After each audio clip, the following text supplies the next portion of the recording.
Today, we're diving into powerful strategies to transform pain into power. Let's get started.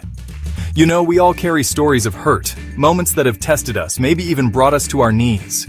And for so long, many of us were taught to just push through, to numb it, or to pretend it didn't happen. But what if I told you that the pain itself, the very thing we try so desperately to avoid, holds the key to unlocking a strength and a purpose we never knew we had? It's not about ignoring the hurt, y'all. It's about learning to lean into it, to get curious about it, and to understand its language. This journey isn't about quick fixes or easy answers. It's about courage.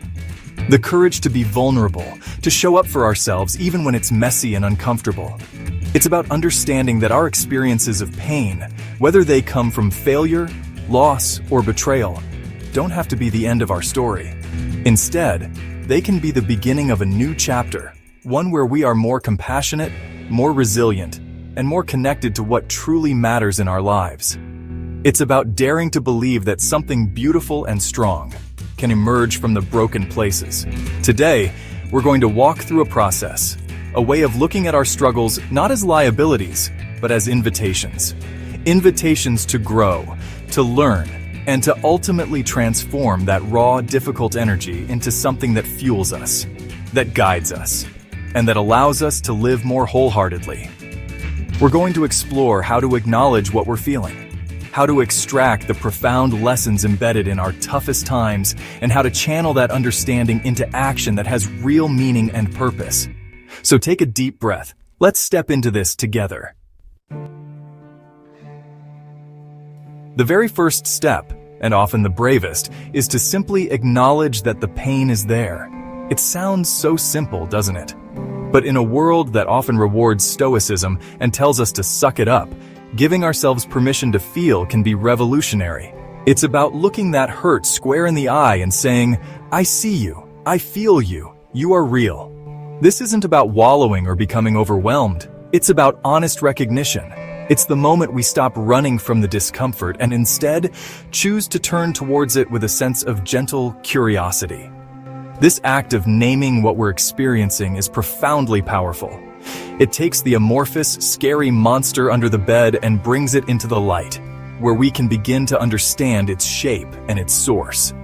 One incredibly valuable tool in this process of acknowledgement is journaling.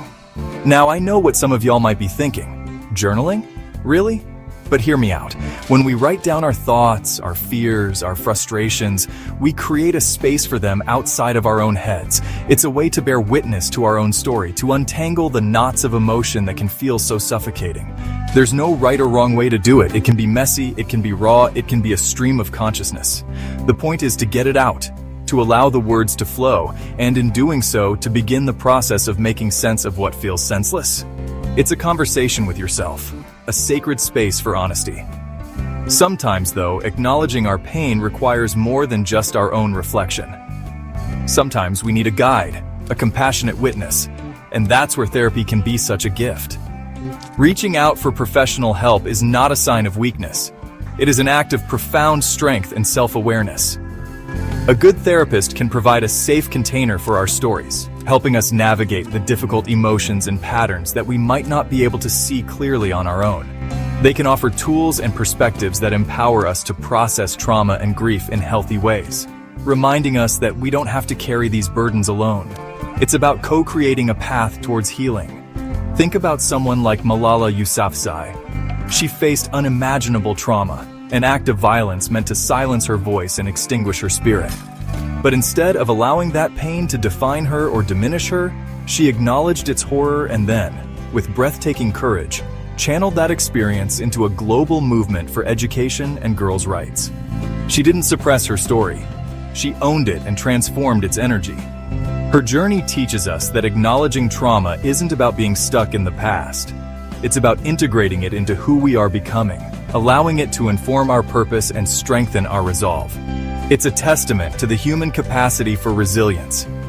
Ultimately, this stage of acknowledging and processing is about laying the groundwork for transformation.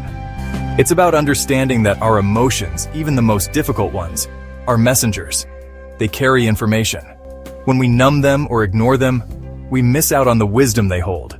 So the invitation here is to cultivate a practice of emotional courage, to be willing to sit with discomfort, to listen to what our pain is trying to tell us, and to trust that by facing it, we are taking the first crucial step towards reclaiming our power and rewriting our narrative.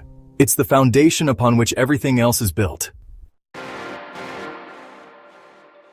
Once we've had the courage to acknowledge and sit with our pain, the next crucial step is to get curious about what it's trying to teach us. This isn't about blaming ourselves or others. It's about mining the experience for wisdom. A powerful question to ask ourselves in these moments is, what is this experience, this pain, this failure trying to teach me? Approaching our struggles with this learning mindset shifts us from being a victim of our circumstances to becoming an active participant in our own growth. It's about looking for the gold, even in the darkest of minds. This requires a willingness to be honest, to be reflective, and sometimes to confront uncomfortable truths about ourselves or our situations. Think about times of failure, for instance. Failure can be incredibly painful, often bringing up feelings of shame or inadequacy. But if we can move through that initial sting and ask, what can I learn here? Failure becomes a powerful teacher. Perhaps it reveals gaps in our preparation, showing us where we need to build more skills or knowledge. Maybe it highlights a need for greater resilience, teaching us how to bounce back from setbacks with more grace. Or perhaps it uncovers an area where our strategies were flawed, prompting us to innovate and try new approaches. This post-failure reflection is not about dwelling on what went wrong, but about understanding it went wrong so we can do better next time. This process of extracting lessons is what I often call rumbling with our story. It means we're not just letting the experience wash over us and then trying to forget it. Instead, we're actively engaging with it. We're dissecting it, questioning it, and looking for the patterns, the insights, the aha moments.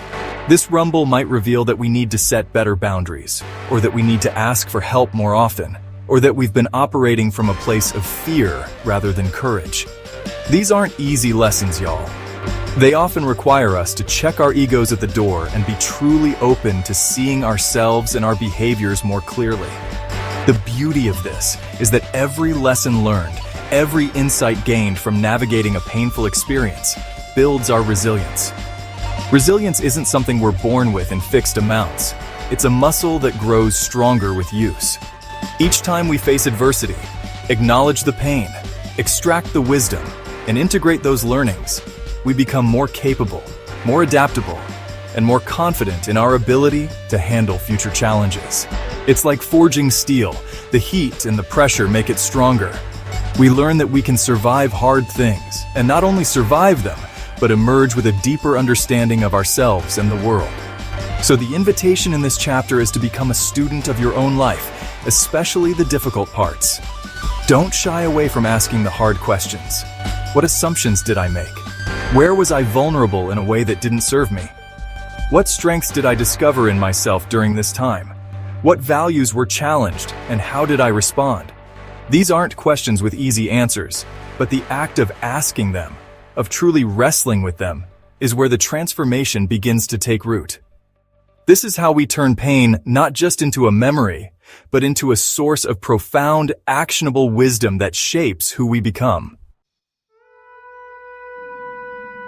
Chapter 3. From Pain to Purpose. Channeling struggle into meaningful action. We've acknowledged our pain, and we've courageously extracted the lessons it holds. Now comes the truly transformative part. Channeling that newfound understanding and energy into purpose-driven action. This is where the alchemy happens, where the lead of our suffering can be turned into the gold of a more meaningful life. It's about taking what we've learned from our deepest struggles and asking, how can this serve something larger than myself? How can my story, my experience, contribute to the world, or help others who might be walking a similar path?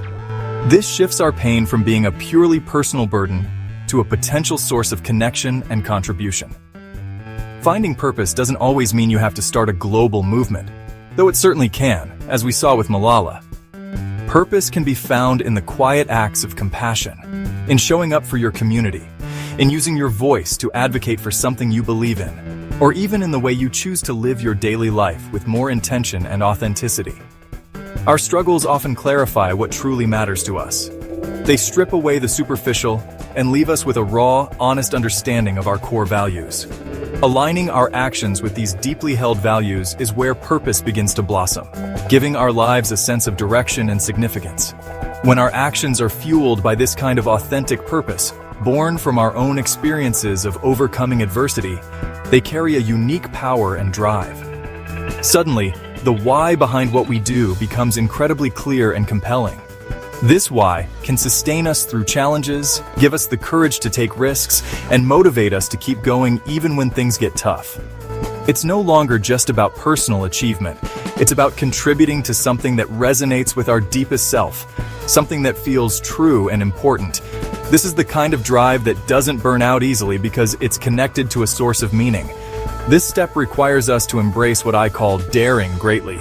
It means taking the lessons from our arena moments, those times we were vulnerable and got knocked down, and choosing to re-enter the arena, not in spite of our scars, but because of them. Our scars become our story, our testimony to resilience. Purpose-driven action often involves vulnerability. It might mean sharing our story, starting a new venture, mending a broken relationship, or simply choosing to live differently. It's about showing up, imperfections and all, and making a conscious choice to let our past pain inform a more courageous and compassionate future. Ultimately, transforming pain into power through purpose-driven action is a cornerstone of wholehearted living. It's about integrating all parts of our story, the light and the shadow, and using them to fuel a life of courage, compassion, and connection. It's understanding that our most difficult experiences don't have to define us in a limiting way. Instead, they can refine us, deepen our empathy, and ignite a passion to make a difference, however big or small. This is how we not only heal ourselves, but also contribute to the healing of the world around us, one intentional, purpose-filled action at a time. This journey of transforming pain into power is not a one-time event, y'all. It's an ongoing practice of courage and self-compassion. It's about choosing, again and again, to meet our difficulties with openness, to seek the wisdom they hold, and to let that wisdom guide us toward a life of greater purpose and meaning. Remember, vulnerability is not weakness. It's our most accurate measure of courage. And the willingness to engage with our pain, to truly feel it and learn from it, is one of the bravest things we can do. It's what allows us to live with our whole hearts. As you move forward from here, I encourage you to be gentle with yourselves. This work is deep, and it unfolds in its own time. There will be moments of clarity and moments of struggle, and that's okay. The goal isn't perfection. It's connection to ourselves, to our stories, and to the people around us. By embracing our own stories of pain and resilience, we give others permission to do the same, creating ripples of healing and understanding that extend far beyond our own lives. Your story matters, and your capacity to turn your pain into power is immense. Thank you for watching. If you found these strategies helpful, don't forget to like, comment, and subscribe for more inspiring content.